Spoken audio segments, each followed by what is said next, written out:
Hello, everyone, and welcome back. Today we are looking at the Norway class.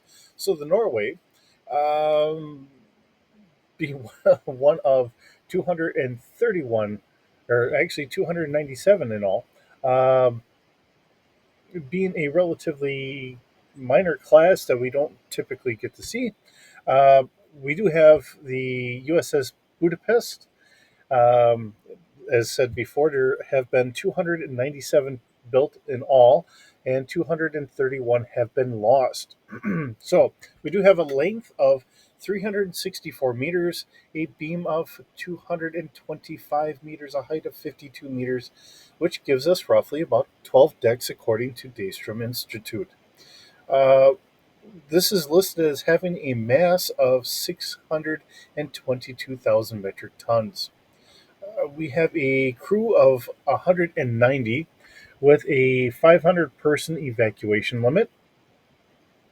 Our armament consists of six Type 9 phaser banks with a total output of 9,000 terawatts, or tetrawatts, I'm sorry, two standard photon torpedo tubes with 50 rounds.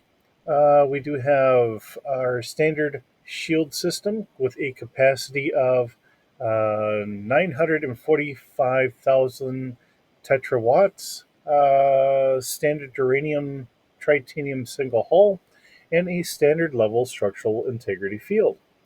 Our cruise speed, our normal warp is going to be warp cruise is a 6.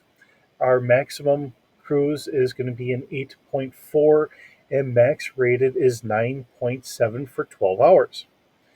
Uh, by Daystrom's reckoning, our beam firepower is 180, our torpedo firepower is 250, our weapon range and accuracy is a 200, our shield strength is a 350, our hull armor is a 50, our speed is 1,067, and our combat maneuverability is a 5,000, which gives us an overall strength index of a 303.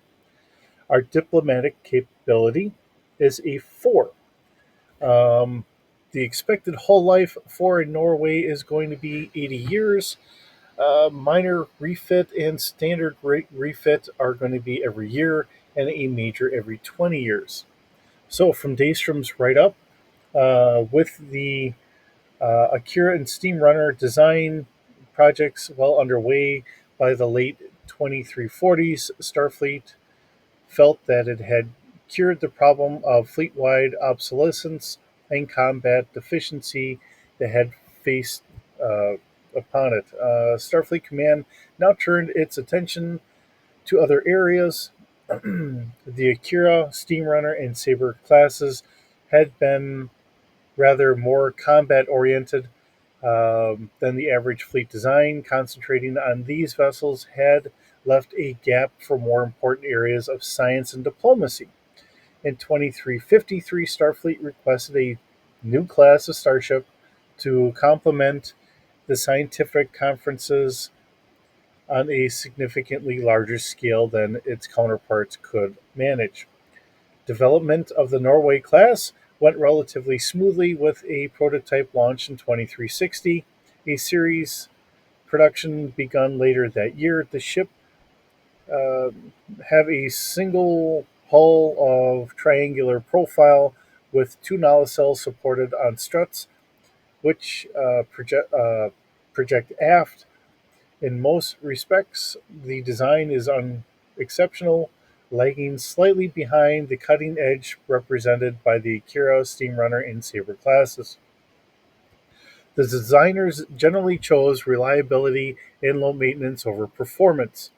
The ships have proved very popular in service largely because of the good accommodation standards.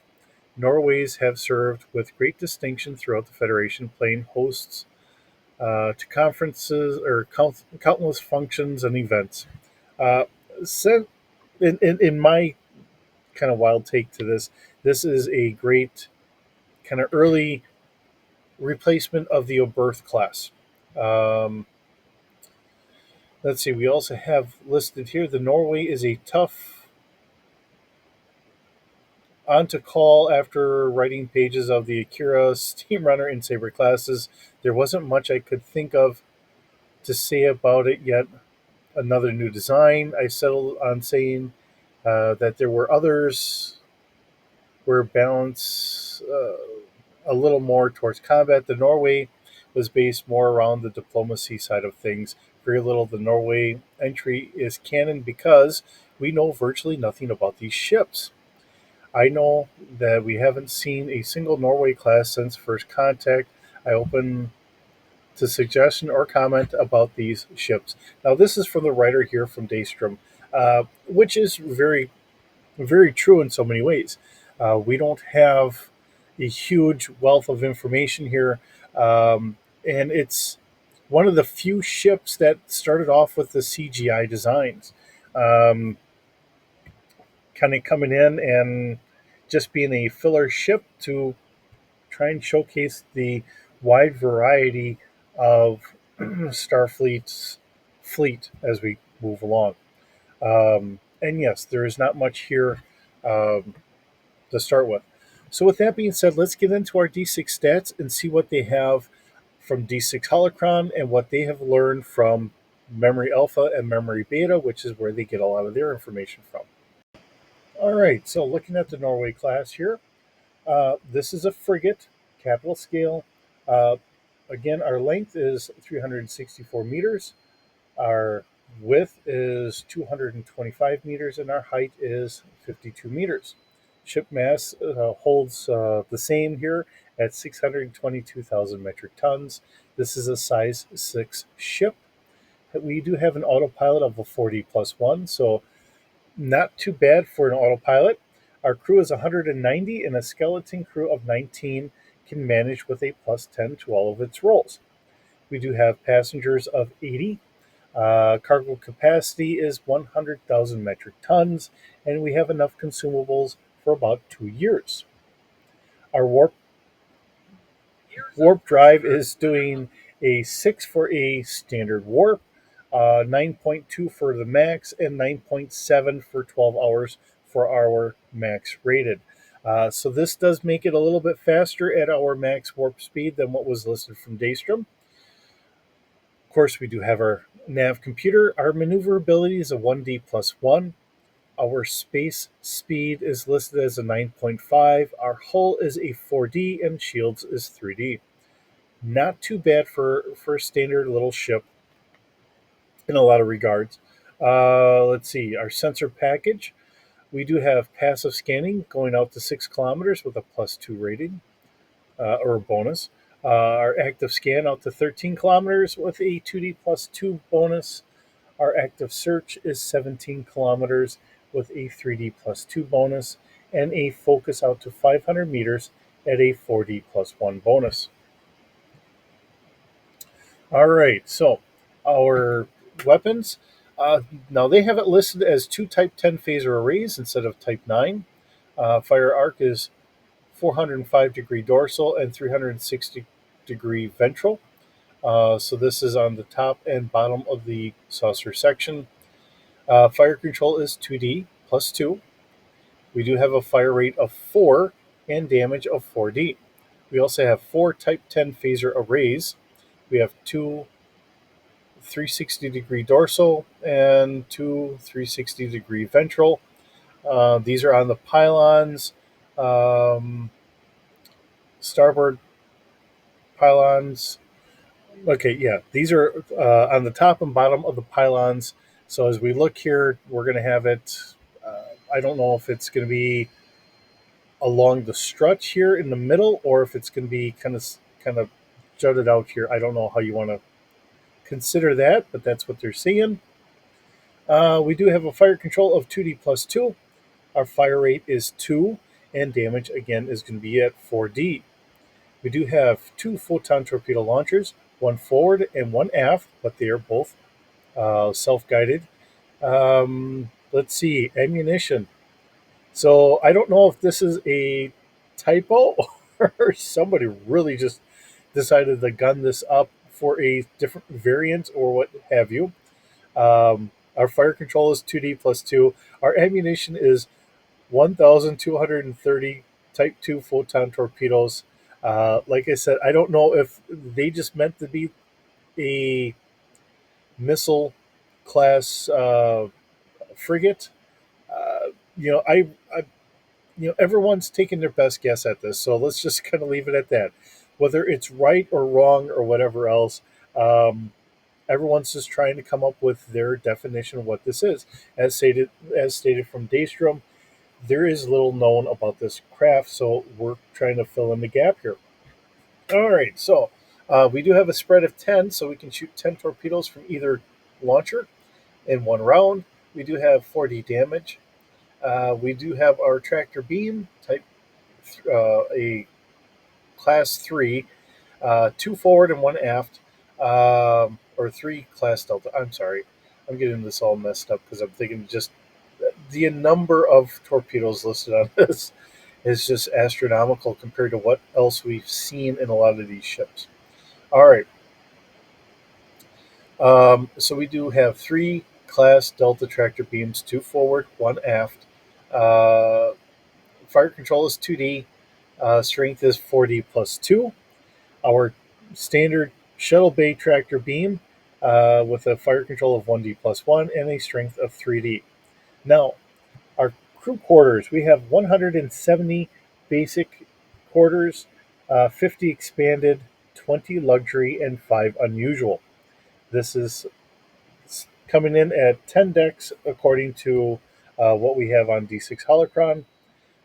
We do have 140 escape pods with a capacity of 6 personnel in each one.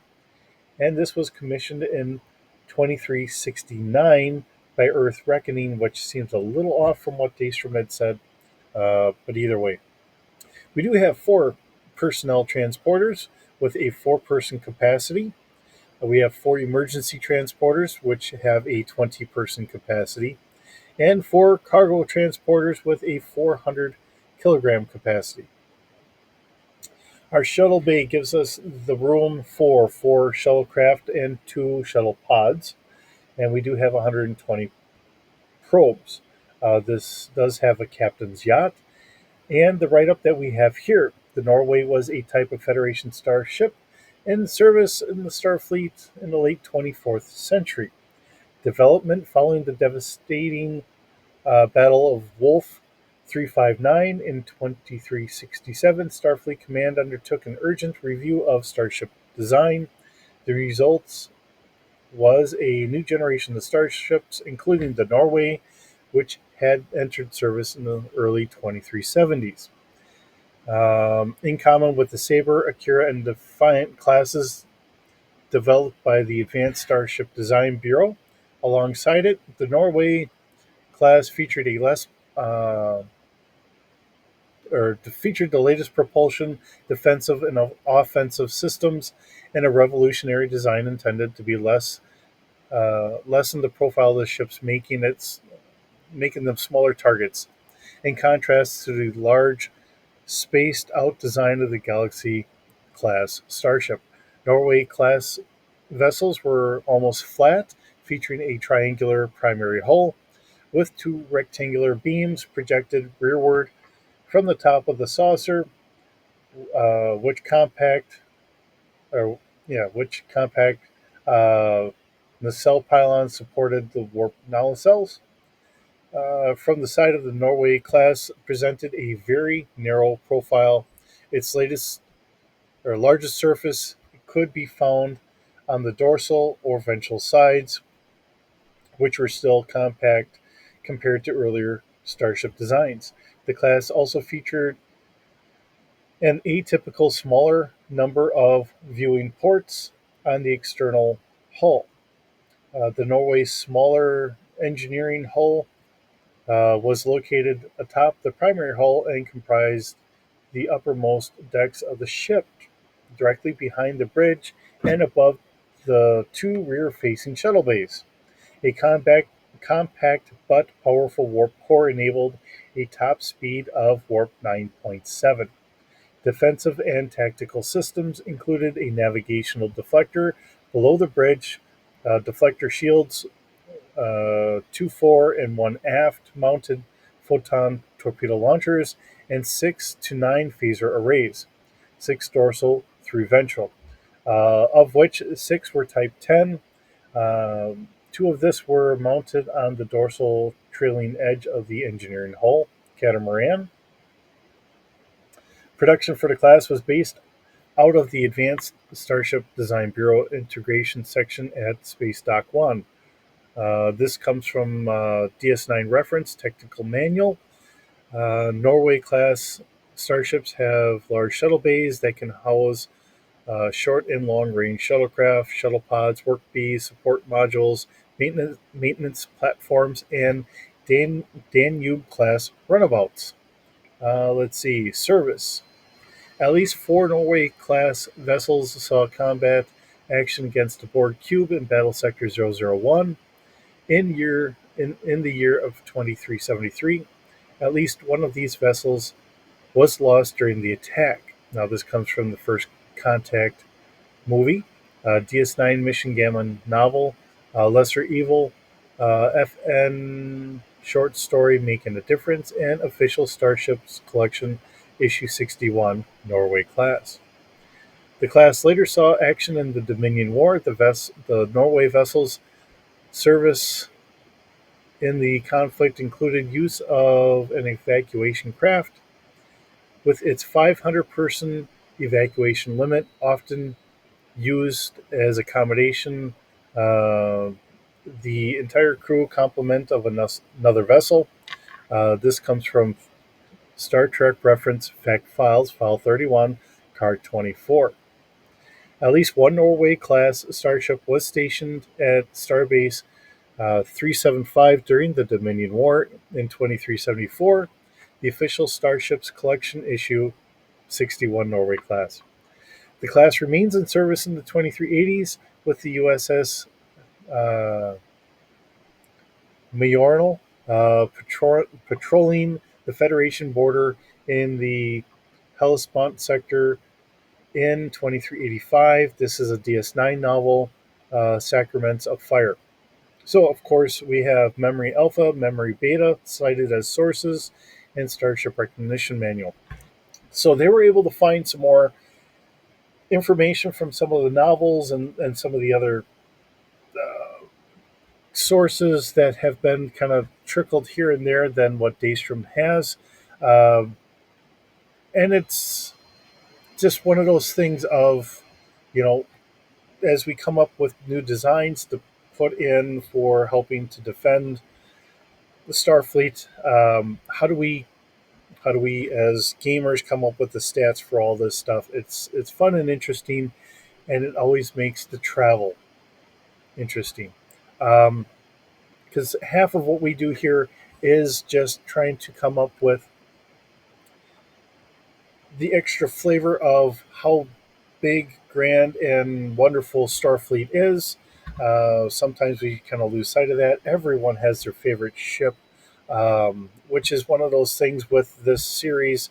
Uh, I know that I've come across web pages where it has lists of fan made ships. And it's wonderful to see it. And I've mentioned this before. There's a lot of these ships. These are very large ships, which I don't always agree with. But the fact that people have spent time and energy coming up with them, it would be wonderful to put them into a series just like this. I mean, when we get done with everything from what we have here in D6 Holocron and other things that I come up with, we're going to hit some of these pages. These people have really come up with designs and everything else. And I think everyone should see these things. And it doesn't matter if I agree with how I think it should be or not. The fact that people have done this is just wonderful. And it's the communities like this that keeps these franchises going. So, with that being said, thank you so very much for joining me today. It's always wonderful having you here. I hope you're having a wonderful day, and I will see you in the next.